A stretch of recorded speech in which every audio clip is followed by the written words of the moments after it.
this Tuesday morning. KWN Network is a network that teaches on matters of leadership, matters of business, purpose, and giftedness. Thank you for joining me this morning. On Tuesdays, we are live at 9, such as we are now, and we focus mainly on matters of business and leadership and so on. And on Saturdays, we are live at 10 in the morning. Thank you for joining me today. I'll get straight into our teaching for today. Our teaching for today is on living within your means and on borrowing. Allow me to speak to you for a few minutes today on those two particular subjects together. I'm generally averse and I don't encourage borrowing generally, because borrowing puts a noose around your neck and puts you, so to speak, in debt. Now, I know that some of our economies, like our Western economies, the US, the United Kingdom, Europe, even South Africa, that people live on credit card and debt. That's the way that the economies are structured. I understand that. But you, as a wise woman or a wise man, need to know better and differently not to live on credit cards. Yes, you may live on credit cards from the perspective of what you use every day, but that does not mean that you can or should be spending beyond your means. Even if you've got a credit card that allows you to spend $1 million, but you earn $10,000, I wouldn't spend that $1 million, because clearly it is above your means. It is above what you are able to pay. That $10,000 that you might be earning, even if you were to pay all of it, how long would it take you to pay back that $1 million? That's the dynamic around which you need to think and consider when you are getting into debt. So the fact that you have access to a loan, the fact that you are entitled to a loan of a certain measure, does not mean that you should take it or use it. You've got to be sober about it and, so to speak, live within your means. This is true of businesses. This is also true of you as an individual or as a family or as a church or whatever organization you are. The fact that debt is available does not mean that you should avail yourself of it or to it. It simply means it's available, because out there are people with money that is sitting earning nothing that they want to put to use, so they can very easily avail a loan to you which you don't need, which is going to create a problem for you because they are trying to earn interest on their money. For me, I think that borrowing is okay under two circumstances largely, and we touched on this on one of our presentations a little while ago. One instance, which is the most important, is if you are buying a home. You might get a mortgage. That's understandable. We see examples of that in life in various places and so on. That gives you 25 years, 15 years, or whatever it is to pay. That's something that I personally would be okay with. Again, your ability to pay and service that mortgage is a critical consideration before you take a mortgage, because mortgages are not always easy to deal with or easy to pay. You might actually find that the mortgage becomes a noose around your neck because of the numbers or the economy you are in an economy such as Zimbabwe, where inflation goes crazy. Sometimes the 2008, our inflation was 531 billion% or something crazy like that. They fight about whether that's correct or not, whatever. But when you have inflation like that, then your monthly mortgage is several $1 billion a month. And I don't know what your revenue might have to be for you to be able to pay that sort of mortgage. So whether you get a mortgage or not depends on where you are, what you earn, the kind of economic environment you are in, and how your economy works in general. That's a critical consideration. The second instance is for production or productivity. Again, we touched on this recently, so I'm not going to dwell on that a lot this morning. But it's important that if you are going to borrow, it's not based on theory or in terms of how you're going to service that borrowing or pay back what you have borrowed. It's got to be something that's, call it assured, something that's sure to work. For example, if you're going to borrow money, buy some clay because you're going to make a mug like this. That's a product that is going to cost you maybe 50 cents to make or $1 to make, and you know that you can sell this mug for $2. That assures you that you are going to be able to service that debt on condition, of course, that you've done your market research and you've got a market for it and so on and so on. So this, you are borrowing X number of dollars, you are adding value through a product, and you're selling at Y number of dollars, an increased amount. That is the basis of business. That I have no problem with. However, if you are going to do that, you then need to realize that there are administrative costs, operating costs, marketing costs, distribution and logistic costs, and all of those kinds of things. And that is okay, because that's what business is about. So that I have no problem with. What I have a problem with, ladies and gentlemen, is borrowing to live a lavish life, or borrowing to live a life that is beyond you, or so to speak, beyond your means. That then creates a problem. I marvel at the foolishness, ladies and gentlemen, of some of our proverbial celebrities, guys who make serious money, hundreds of millions of dollars, even sometimes billions of dollars, but their house is mortgaged. I don't understand Michael Jackson, how between the period 1979, I think, to the year 2009, it said that Michael Jackson earned $1.1 billion. But in earning $1.1 billion, at the time of his death, he was defaulting on a mortgage of $4.1 million. I don't understand that. That's just foolishness. How do you earn that kind of money and your house is mortgaged? Surely in earning that kind of money, the least you can do is to make sure that your home is secure. How did he spend, where did he spend $1.1 billion if he can't even pay for his house? That's something's wrong there. In other words, the management or mismanagement of that money is where the problem is. Mike Tyson in his day earned hundreds of millions of dollars. Now, I'm told he's living okay, or at least what we see. But how do you earn that magnitude of money and at the end of the day, you can barely survive? So while you are earning your money, manage it well, administer it well, such that when you are then unable, if you like, to earn money, you are okay.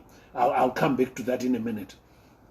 You earn big money, you buy big flashy cars, you've got 100 vehicles, Bentleys and whatever else, one for each day of the week. You got private jets galore, all of these things on lease, which means you are paying them monthly.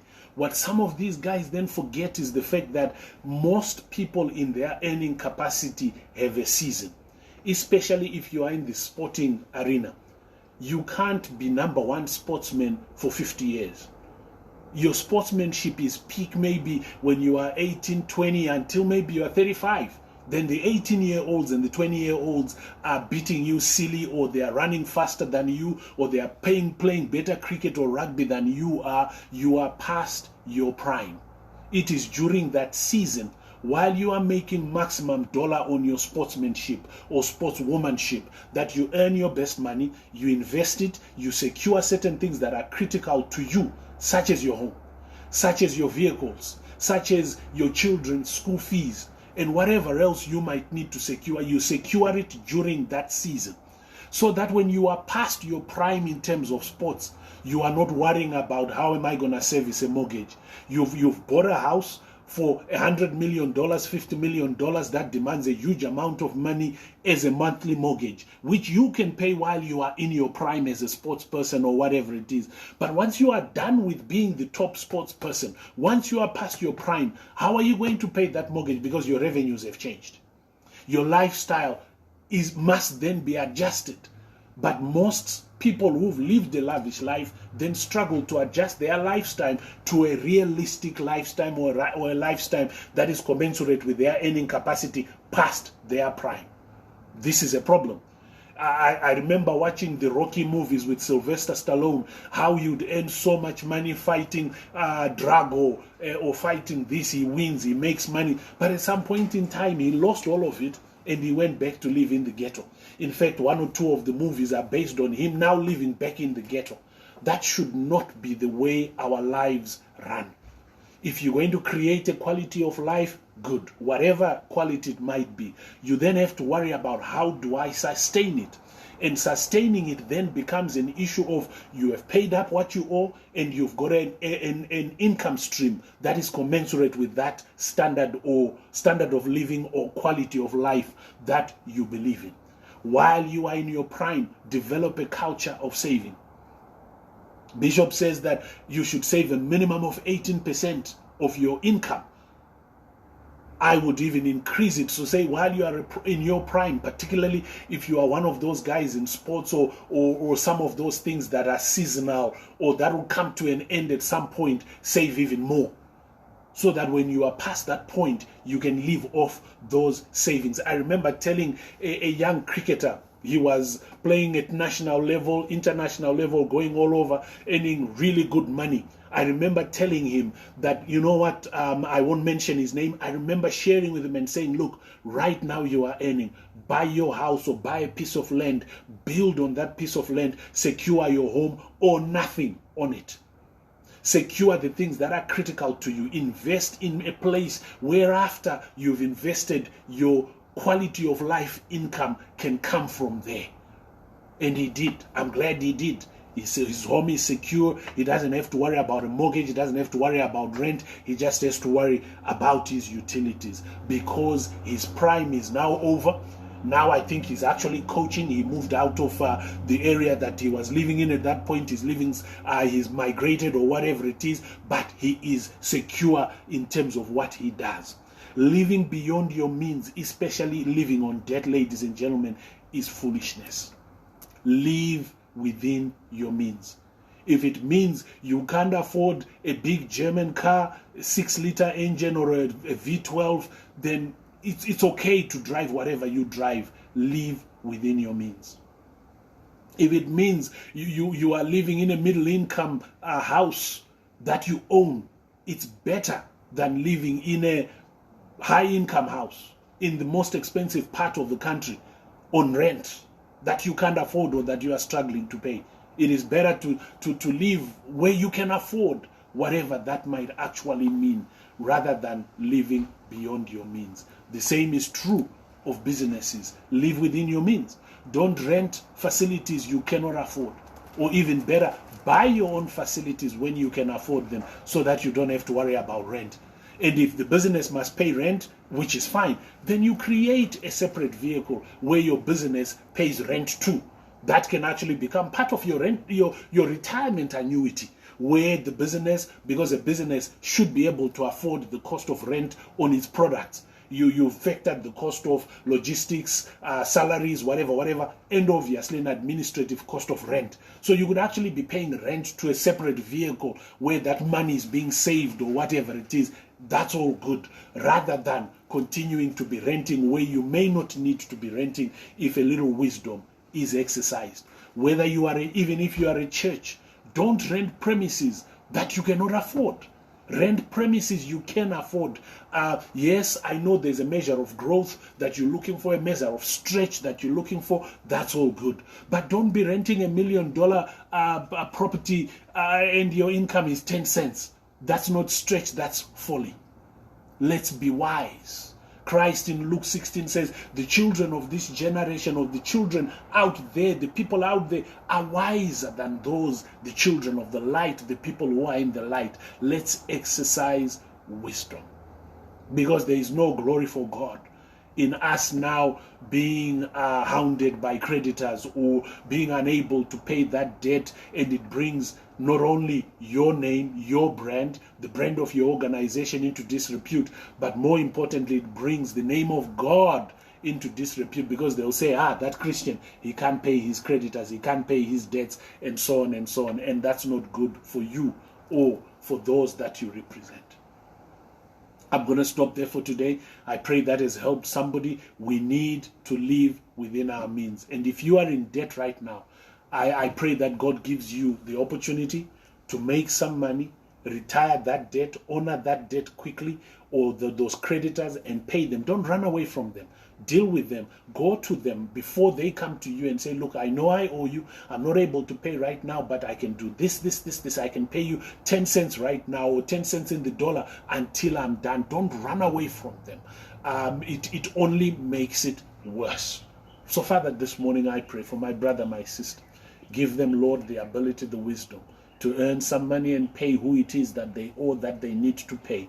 But more importantly, Lord, the wisdom to live right, to live within their means, to do the right things, so that not only are they able to pay what they are currently living off, but more importantly, pay whatever they need for their retirement, so that they are not a burden on society, a burden on their children or their grandchildren, as the case may be, because they have lived well today in their prime, and that their future is all set. We know, Lord, that there's no comparison between faith and foolishness. Some of the foolishness we exercise, but give us wisdom, Lord, to do the right thing and live aright. In Jesus' name, amen. I pray that that helped you. Remember, ladies and gentlemen, that wisdom is the principal thing, and we can get this right if we only exercise a little wisdom.